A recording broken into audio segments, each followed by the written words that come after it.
Unyamaze kidogo hapo bwana. Funga mlango. Ndugu. Enda huko kwa kiwanja bwana. Kidogo tu. Intellectual ukiinterfere na mind yake bwana sasa inakuwa bwana.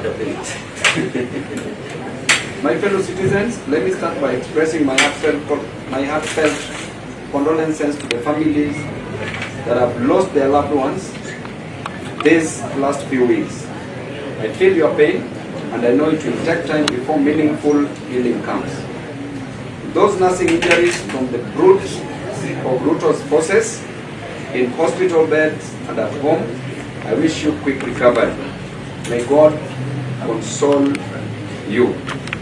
Kenyans, it is now exactly 1 month since the young people of Kenya came out in large numbers to assemble, demonstrate, picket, and petition their representatives to reject the Finance Bill 2024. The Gen Zs and Millennials and Kenyans of goodwill, some young in body and some young at heart, stood together to say no to an oppressive tax regime. They also spoke. So I start again.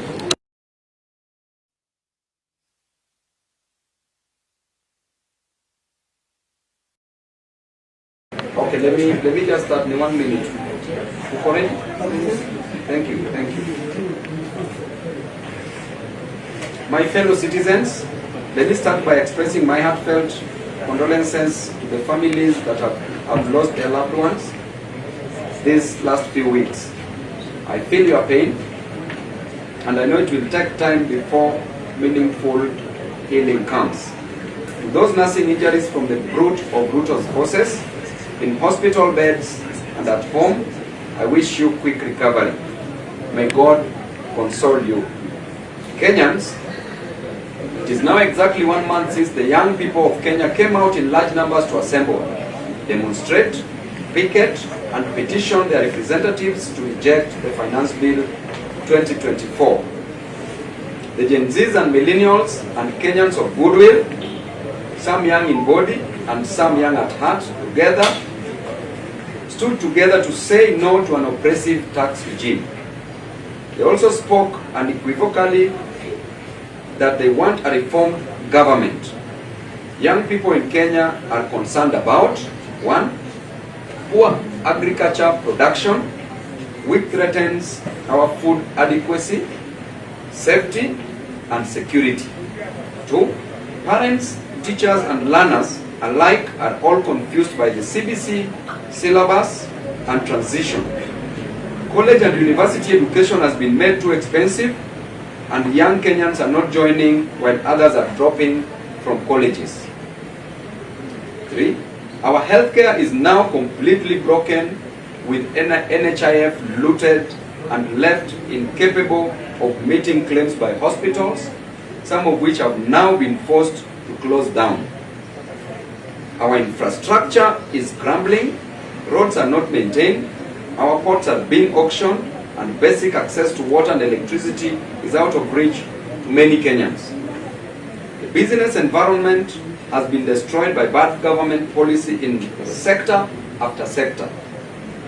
Foreign direct investment has gone down, and we have seen investors running away to neighboring countries, leaving Kenyans jobless. The unemployment rate has skyrocketed, the cost of living has gone beyond the roof, and many Kenyans cannot afford a decent living. To make matters worse, a burdensome tax regime is squeezing every blood out of Kenyans, killing their businesses and making their products less competitive. Sensing individual and collective failure, the young people came out to demand that their president confront these challenges. Instead, what did the president do? For one, he used goons and criminals to infiltrate peaceful demonstrations to get reasons to unleash violence against Kenyans. He used the police to unleash terror on young people. resorted to abductions, forced disappearance, torture, killings, and mutilation of bodies of the Kenyan children. The president would wind us by withdrawing the finance bill, but continued to implement its draconian provisions. He deceitfully dissolved his cabinet on grounds of incompetence, only to reappoint the same crooks. He completely refused to listen to the issues raised by Kenyans, and instead he raided the opposition to appoint cabinet secretaries in a bid to weaken oversight against his government and to gain cosmetic stability, to consider the next general election and to ignore this and the next generation. No Gen Zs were nominated in this cabinet. No gender rule considered, thereby discriminating on women. Persons with disabilities were not considered.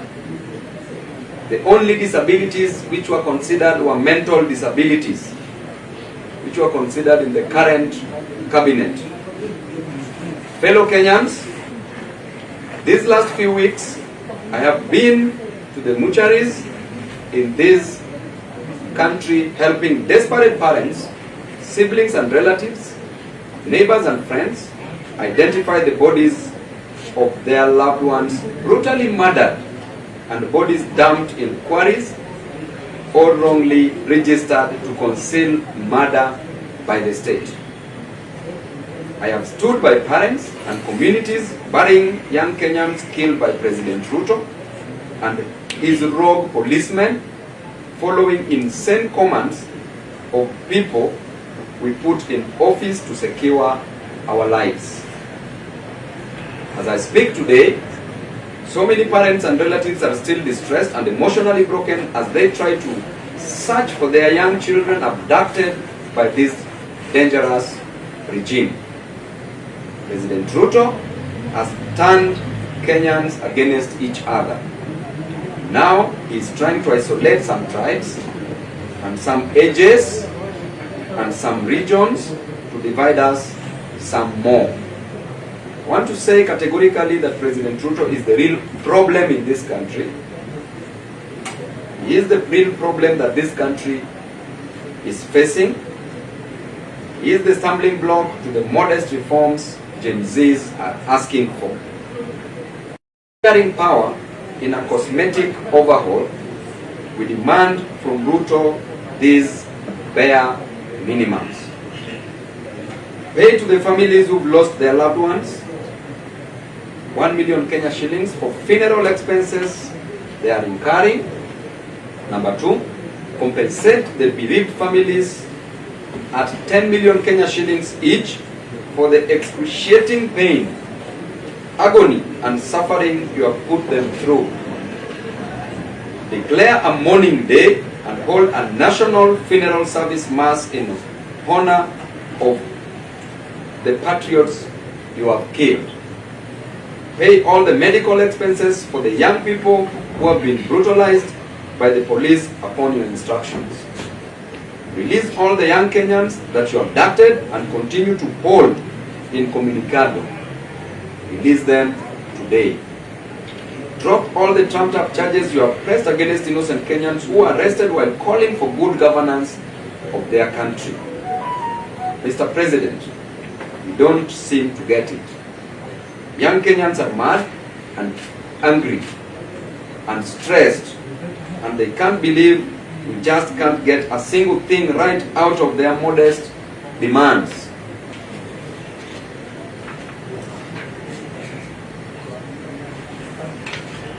Kenyans want, number 1, a competent government capable of getting things done.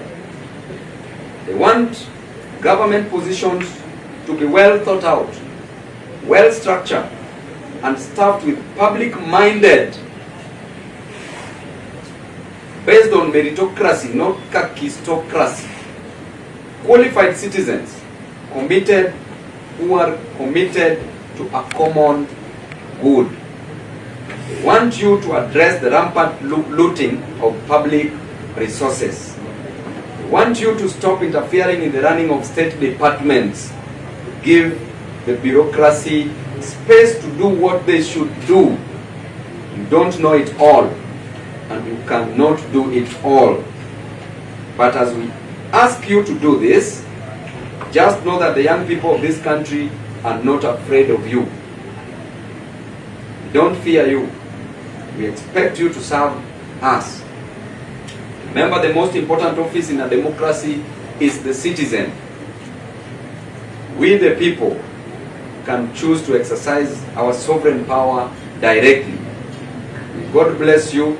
May God remember our country, Kenya. Thank you, and God bless you. Any question, omission?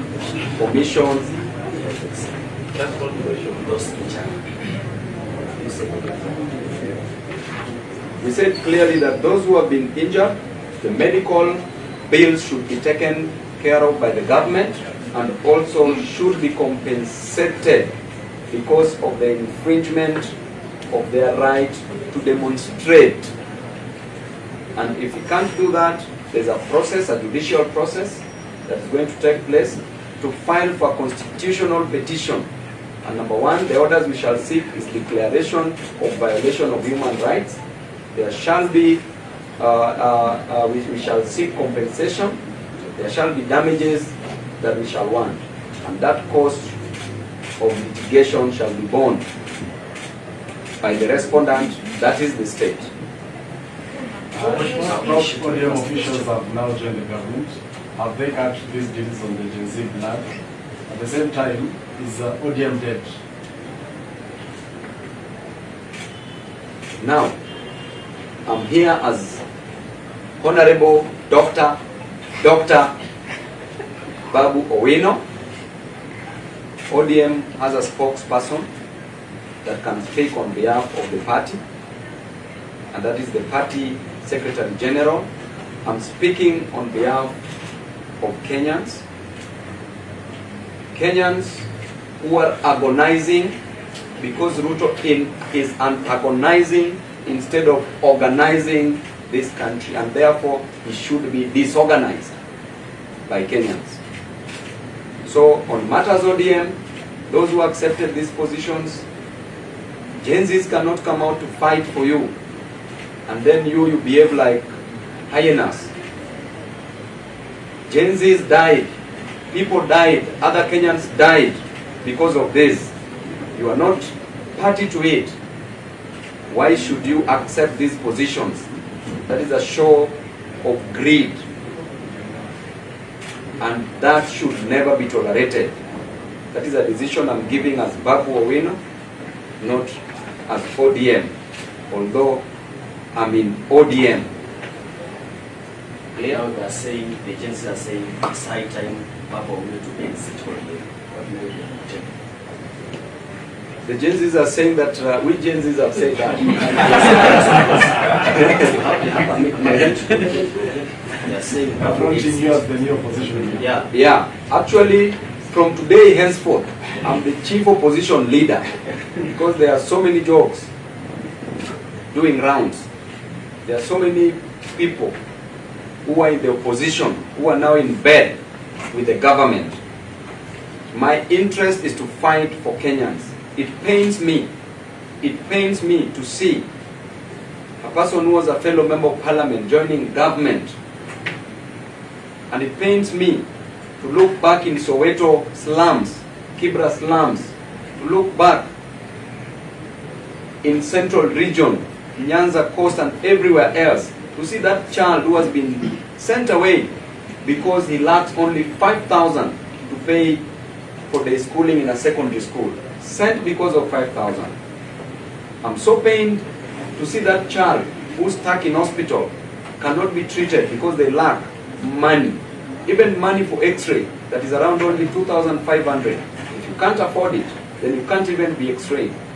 I'm so pained to see our young men and women moving around without jobs, seeing a boda boda rider in the sun from morning to evening, only gaining 50 shillings to 100 shillings in a day.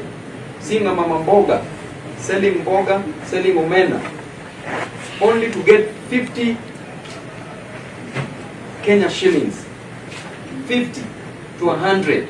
How will this parent collect this money to reach 300,000 Kenya shillings that Ruto wants in a university? So pained to see our children, our students who finished high school, are waiting to join university, cannot join because they can't afford it. Some people are dropping out because they can't afford it. Yet, we are encouraging patrimonialism, we are encouraging corruption, we are encouraging favoritism, we are encouraging mediocrity, we are encouraging kakistocracy. What are we doing as a nation? Mr. President, you fight on grounds that you are selling eggs, and on the grounds that you are selling chicken. You should know better what a hustler feels. It is because of education that made you live in State House today. Were it not for education, you would have never come to Nairobi. The same education you are denying to our children, to our brothers and sisters. You've forgotten the hustlers. You are no longer the hustler who used to preach the hustler narrative. What happened to you? Instead of just giving direct orders, instead of just employing people who are merit-based, who are capable of delivering services, because you have the resources, you borrowed enough money, we've never seen any single project done, completed, from the time you got in. What is happening with you? Instead, you are turning your back against, you are turning your back on your people. There can never be a government without a population that you are killing now. And this was a decision that was made during the Montevideo conference, that the characteristics of a state, number one, there must be a definite population. Why are you killing the population? What will you have to govern? Do you think the new face of cabinet appointed by President Ruto meets the demands of Gen Z? The new face of cabinet does not meet any demand, not of the Gen Zs, not obeying even the two-third gender rule as enshrined in the Constitution, as envisaged in the Constitution. It goes against the tenets of the apex of the law, clearly. And I told you, even persons with disabilities are not considered. The only disability that President has considered is mental disabilities that he has decided to nominate in the cabinet. We want other persons with disabilities to be considered within the cabinet. Mheshimiwa Daktari, if President Ruto sends grievances to give you the remaining question, one of the two questions to send Kenyans and you, are you going to take it? I cannot accept any position from President Ruto. No, thank you. And that is a fruit from a poisoned tree. The fruit is poisonous and harmful and dangerous. In terms of oversight, you have put a spirited fight to take over the park chair. Now the park chair is the treasury say to become whatever the parliament approves. So are you also keen to take over specifically in that position for oversight? Going by the doctrine of separation of powers, checks and balances as was opined by Charles Louis, the Secondant, de Montesquieu, de Baron, that our work is to provide oversight roles. I wanted to be the park chairman then. Now I'm overqualified to be a park chairman. And I say no, thank you.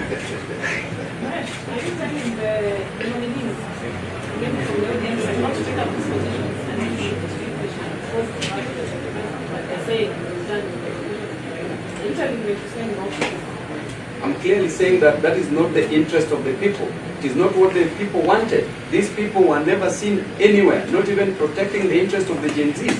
Why should they rush to take these positions? These positions, let Ruto as a person appoint his people. This is his government. We want competent people. We don't want him to invade opposition. But the work of opposition is to provide checks and balances, is to ensure that the government delivers that which they promised unto the people. Please, please, please pump me with more questions and ready to answer. Sufficiently answered? Thank you very much and God bless you all. You are welcome.